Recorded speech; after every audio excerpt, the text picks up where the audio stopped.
We all obviously enjoy a good watch, whether it's a show or a movie. But let's be real, bro. Who the fuck watches that shit anymore? We all know it's all about Japanese cartoons that throw big fat juicy fucking titties in your face, nigga.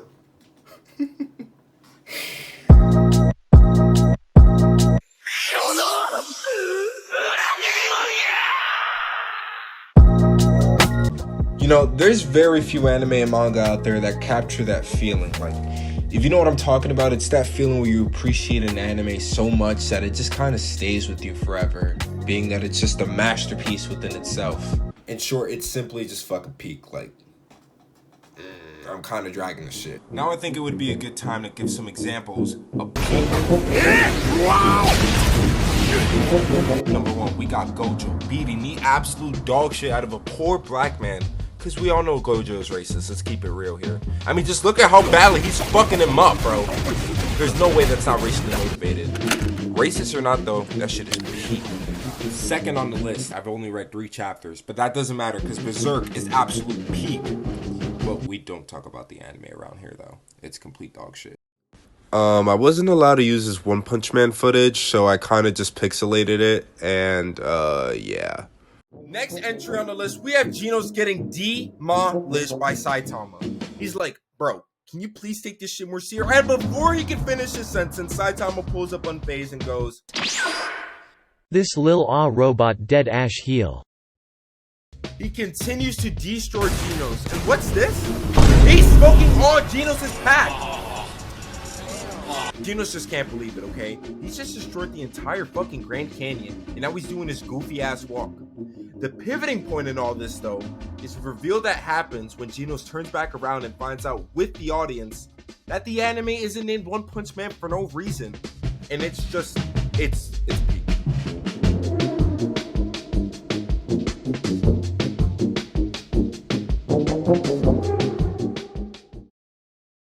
Now, the point that I'm trying to make here is that no matter how good these anime are, they just can't compete with Chainsaw Man.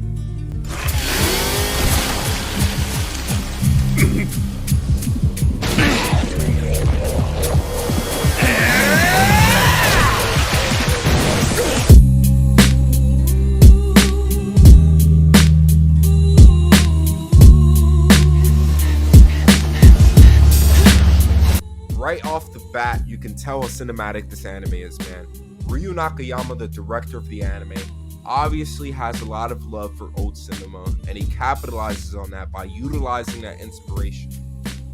The intro, as a lot of people know, is littered with numerous Easter eggs involving popular retro films like Texas Chainsaw Massacre, which I'm sure isn't a coincidence, No Country for Old Men, Once Upon a Time in Hollywood, and a lot more. Nakayama isn't afraid of letting people know where he gets his ideas from either. I mean, even the sleek looking suits you see all the main characters wear, yeah, those are inspired right off the film classic Reservoir Dogs. You know what I fucking mean. Some of the shots within the episodes are set up an angle to where it seems reminiscent of famous directors like Martin Scorsese or Quentin Tarantino films. Now take a look at the way this scene is set up. You have an overhead camera shot which then switches to a wider floor shot, leading to the cinematography from the windows show off a perfect row of cars. Now I'm sure it doesn't mean anything, but these progressive cinematic choices come to show that every frame animated has purpose and meaning behind it. We also have the scene here with Power and Denji arguing, and God damn! Most anime tend to have a lot of cliches within their characters. Naruto wants to become Hokage someday, Luffy wants to become the Pirate King, Deku wants to become an upstanding hero. You tend to notice the pattern of becoming. So fucking boring. I mean, Chainsaw Man, you know what he wants? 復讐だな、家族守りたいだの、猫救うだの、ああだのこうだの、みんな偉い夢持ってていいな。じゃあ夢バトルしようぜ、夢バトル。俺がてめえをぶっ殺したらよ、てめえの夢船もむ。 Yeah, you heard right. Denji is about to risk it all to feel some titties. And it's genius. because it's not what the audience is used to, and you even find yourself rooting for Denji. He accomplishes this early on in the series as well, which allows him to have new goals instead of dragging out that one goal for like, I don't know, fucking 1,000 episodes. No disrespect to One Piece, I'm sure it's a good anime. It's just a lot of episodes. Okay, let's talk about characters now, okay? First off, you got your average eccentric happy-go-lucky character. Matter of fact, you get two of them. You got Denji, and you got Power. Power being a bit psychotic, while Denji is more on the nonchalant side. And even though the character tropes are a little bit overused, they make these characters fun to watch every time they're on the screen, and make them different enough from all the other characters written similarly. Like, I've never seen Naruto about to sacrifice a citizen for some titties. Okay, let's be real here. And as per usual, you also got the badass emo dude with the sad backstory, Aki.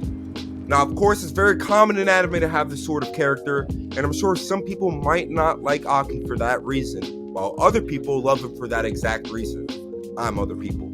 His backstory is simple, but well written, and just the way he holds himself is radical as fuck. He keeps things a bit more on the serious side, and when he's on the screen, he's just incredibly cool and suave. Like, definitely get some bitches. And then we have Mrs.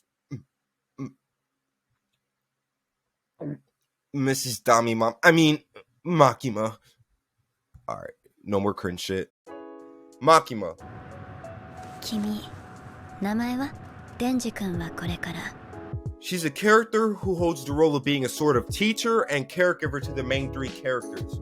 That bitch is scary, and she's unpredictable, because we don't know what she is truly capable of. We only get glimpses here and there. And everyone likes to impress her, and she knows how to win people over, being that she's just so manipulative. Her being mysterious and a bit cold makes her character an overall fun person to watch. Y'all already know we got another Dami Mommy, and her name is Himino. But she's actually different from Makima. The way she got her eye patch gives her character design purpose and meaning, like I stated before, and it's not just some cool accessory, it's a reminder of how she got her powers. And it's cool because she's kind of like a mix of all the characters. She's cheerful like Denji in Power, has a pessimistic I keep stuttering. She has a pessimistic view on the world like Aki, and has the female dominance and expertise like Makima. And she got a big old personality, let me tell you.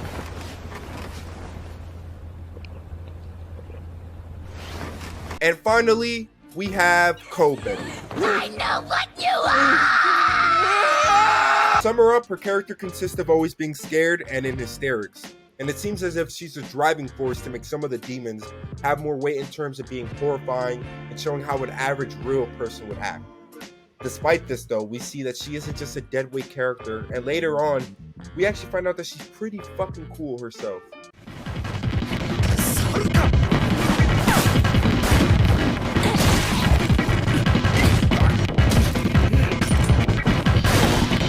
Now, I know there's a bunch of other cool characters, but I want to get to the reason as to why I made this video in the first place already, which is episode 8. I've never had an anime make me feel the way I did within this episode alone. It just does so many things right. And I'll start off with Himino catching feelings for Aki. I thought it was a really well written plot point because it wasn't like it was love at first sight as most shows would do, rather than like a progressive relationship, which if you look back and take note, you could see the bond developing, which would make Himino a dynamic character, which is nice to see. Then in this next scene, we have Makima, who is hinted to be a very strong character early on in the series, just get shot in the back of the head like it were nothing. And I found this captivating because name how many shows shoot off a very crucial character in the back of the head within 8 episodes.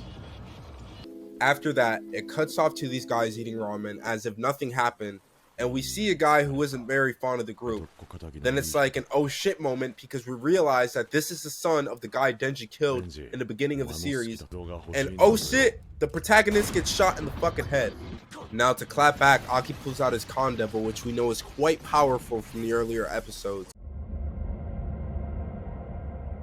Cool. But something isn't right, and now that devil is dead, like just like that. it's just fucking dead. Okay, so now you see Aki whip out a sword, which we have yet to see because it cuts off years from his life. So as the audience, we assume that it's a done deal for this bad guy because it's what we're used to when an anime character uses like some sort of forbidden technique or something like that. But it's just not enough. Okay, so after all that, Aki whips out some other powerful demon that we don't even know about, and we think it's a done deal because the guy is dead on the floor. And then he gets back up like it's nothing. The Katana Devil then phases through Aki, and we don't know who exactly hit who until Aki gets slashed up, which is a good way to build suspense for the audience. And this is all insane because all those hidden maneuvers weren't enough, which you never really see in an anime. Anyways, Himino then steps in and uses her powers, and all of a sudden she just loses an arm. And when I first saw this, I was kind of like, wow, Himino is now going to be a character with like one arm, which is pretty cool because once again it's proving that she's a dynamic character until she lost both arms. Us as an audience are surprised that she really just sacrificed both her arms, but we know she did it because she loves Aki and wants him to cry for her. Then we all find out that this is all for nothing.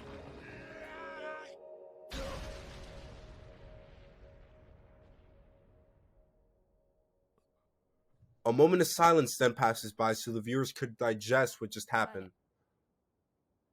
Then we're left with Himino's signature eye patch. And just like that, the episode ends. And it gives me straight chills because we don't really see the heroes lose heart like that. And even though it's not an anime, it really reminds me of that same feeling I got at the end of Avengers Infinity War, where the movie actually does something unexpectedly, and that sort of stuff just kind of sticks with you. All of that to say that this anime likes to be different, strives to be something special, and it also just wants to stick with you. And I'm here for the ride, and I hope I was able to convince you guys to give it a watch as well. Thank you, and I hope you guys enjoyed the video.